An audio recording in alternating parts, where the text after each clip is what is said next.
Mohsin one solution को subscribe करें।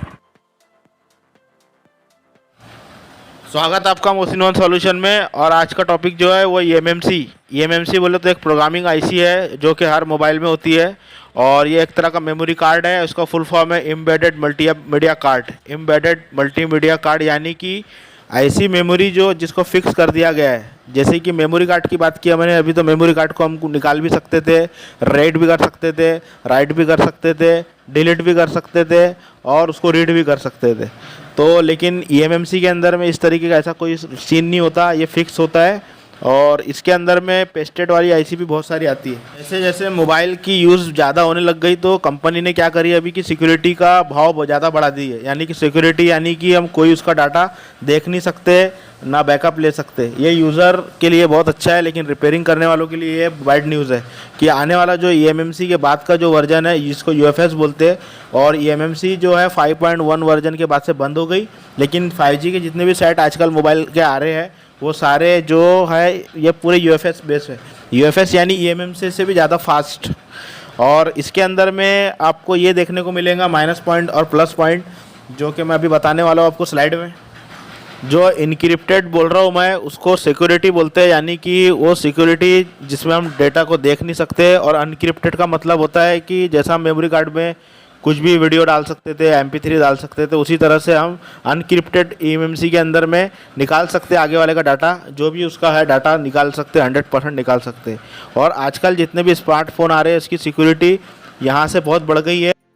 जो कि यूएफएस के अंदर देखेंगे तो यूएफएस का मैं वीडियो अलग से बना दूंगा। उसके अंदर में आपको सिक्योरिटी पर्पस बहुत हाई रखा गया है यूज़र के लिए, और बैकअप वगैरह लेना तो ये थोड़ा दिक्कत हो गई है ये बात का। लेकिन उसके लिए मैं वीडियो निकालूंगा और भी इनक्रिप्टेड क्या है, अनक्रिप्टेड क्या है, यूएफएस क्या है। तो अभी बात करते हैं अपन टाइप ऑफ ईएमएमसी के कितने टाइप होते हैं। तो जैसे कि आप देख पा रहे हैं स्लाइड में जो ईएमएमसी की सारी कंपनियों की लिस्ट है, जैसे सैमसंग, हाइनिक्स, एसके हाइनिक्स और सैंडिक्स, किंगस्टन, तोशिबा, माइक्रोन, ये सारी जितनी भी कंपनी है ये रैम जो कंप्यूटर की लैपटॉप की रैम होती है और मेमोरी कार्ड होता है और पेन ड्राइव होती है। तो जितनी भी स्टोरेज कंपनी है यही सब बनाती है, सैमसंग वगैरह, जो कि आपके सामने दिख रही है। अब बात करते हैं ईएमएमसी के आगे की चैप्टर की। तो बात करें अभी टाइप ऑफ ईएमएमसी की, तो इसके अंदर में आपको जो दिख रहा है ये 186, 220, 221, 162, 169, 153 और एक और मिसिंग है इसके अंदर 254, तो 254। यानी ये ईएमएमसी के नंबर है जिसमें हम ये पहचान सकते हैं कि इसके अंदर में जो बॉल लगे हो कितने हैं। बीजी है जिसको बोलते हैं बॉल गिरे एरे। और नंबर आपको दिख रहा है, इसको जो मैं बॉल्स बोल रहा हूँ यही उसकी क्वांटिटी है कि ये 254 है या 221 है। लेकिन लेटेस्ट में जो अभी ईएमएमसी चल रही है वो 221 और 254 चल रही है, बिल्कुल लेटेस्ट में। और यही हमारी पहचान होती है ईएमएमसी के बॉल्स की, ताकि हमको बार बार खोलने की ज़रूरत नहीं है, वो आप देख के पहचान सकते हैं, डाटा शीट के द्वारा भी पहचान सकते हैं। और इसके अलावा यहाँ पे आपको CMD क्लॉक, और तो यहाँ पे आपको दिख रहा है CMD क्लॉक और VCC क्यू, VCC ग्राउंड, ये जो है ये जंपर पॉइंट होते हैं ईएमएमसी के। और ये ईएमएमसी के जंपर पॉइंट दो तरीके से होते हैं, एक तो ISP पिन आउट कर सकते हैं या डायरेक्ट कर सकते हैं, उसकी वीडियो अलग से लेकर आ जाऊँगा मैं। बस इंपॉर्टेंट बताना ये था ईएमएमसी के टाइप के बारे में और उसके बॉल्स की क्वांटिटी के हिसाब से हमारा ये हम पहचान सकते हैं कि ईएमएमसी कितने बॉल्स लगे हुए हैं और ये ईएमएमसी के नंबर किस तरीके से होते हैं, ये कि मैंने क्लियर कर दिया आपको। और अभी चलते हैं आगे की तरफ। तो देखो भाई, अभी तक के आपने ईएमएमसी के बारे में जाना, लेकिन CPU के बारे में भी जानना बहुत ज़रूरी है। अगर आप CPU के बारे में नहीं जानेंगे तो ईएमएमसी पे काम नहीं कर पाएंगे। CPU जो है ईएमएमसी के बगल आपको दिखेगा ज़्यादातर सेटों में, और बैक साइड में भी दिखता है CPU। और CPU के बहुत सारे प्रकार है और CPU की दुनिया अलग है। अगर आपको ईएमएमसी पे काम करना है और मोबाइल के सॉफ्टवेयर को समझना है, मोबाइल के हार्डवेयर को समझना है, तो CPU को समझना बहुत ज़रूरी है, क्योंकि CPU जो है पूरे मोबाइल का बाप होता है, वही कंट्रोल करता है। तो इस तरीके से जो है मैं अभी आपको बताऊंगा कि CPU के टाइप क्या है। तो दोस्तों, आपने जाना है कि कैसा ईएमएमसी फिक्स होता है मदरबोर्ड में, तो उसी तरीके से CPU भी फिक्स होता है मदरबोर्ड में। और CPU के अंदर में जो टाइप की बात करें तो क्वालिकॉम जिसको स्नैपड्रैगन बोलते हैं, और मीडियाटेक जिसको हेलियो बोलते हैं, और किरिन जो कि हायर के मोबाइल में आता है। तो CPU के अलग अलग कंपनी के नाम होते हैं और अलग अलग टाइप होते हैं। उसके अकॉर्डिंग आप ईएमएमसी को प्रोग्राम कर सकते हैं और सॉफ्टवेयर को अपडेट कर सकते हैं। अगर आपको CPU का नॉलेज नहीं है तो आप ईएमएमसी पे काम भी नहीं कर सकते, और ये भी पता नहीं कर सकते कि सॉफ्टवेयर के अंदर में कौन सा टूल यूज़ करें, कौन सा फ्लैश फाइल यूज़ करें, कौन सा अपग्रेड लगाए और कौन सा फाइल लगाए। तो इस तरीके से आपको सीपीयू के बारे में जानना बहुत ज़रूरी है। सबसे टॉप में चलता है आपका क्वालिकॉम जो कि स्नैपड्रैगन है, और दूसरा चलता है मीडियाटेक जिसको हेलियो बोलते हैं, और तीसरा किरिन।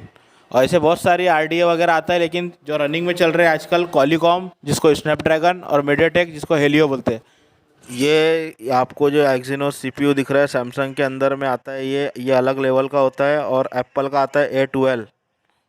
तो दोस्तों अब हम बात करेंगे eMMC के रैम और रोम के बारे में।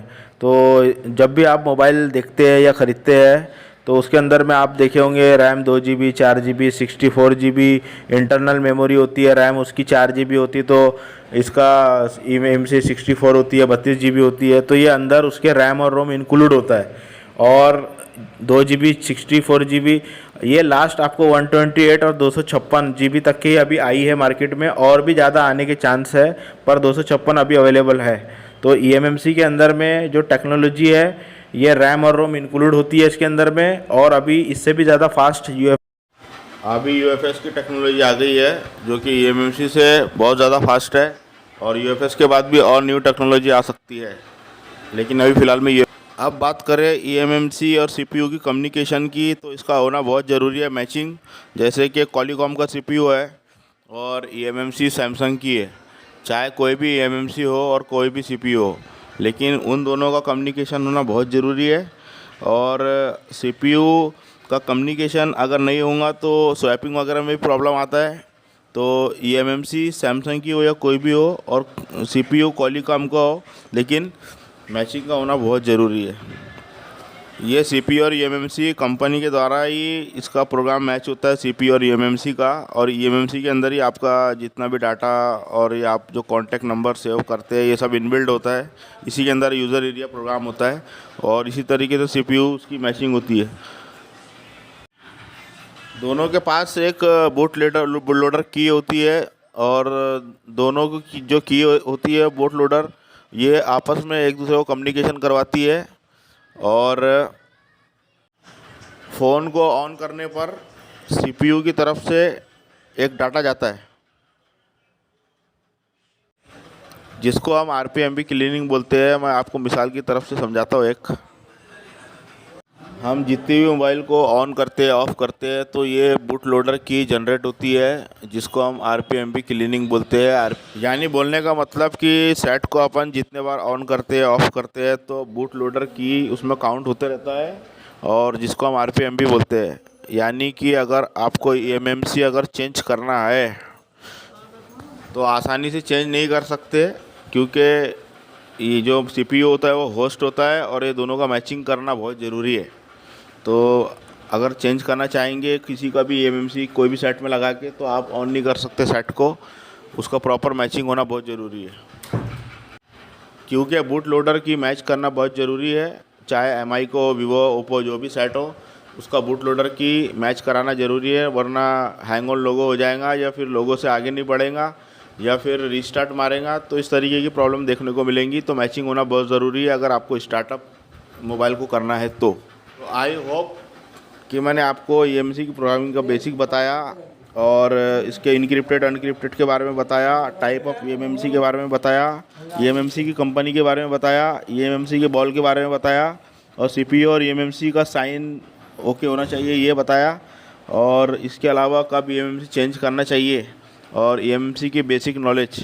तो इसके अलावा भी अपना पार्ट 2 आएगा, और चैनल से जुड़े रहिए, लाइक सब्सक्राइब करें। धन्यवाद।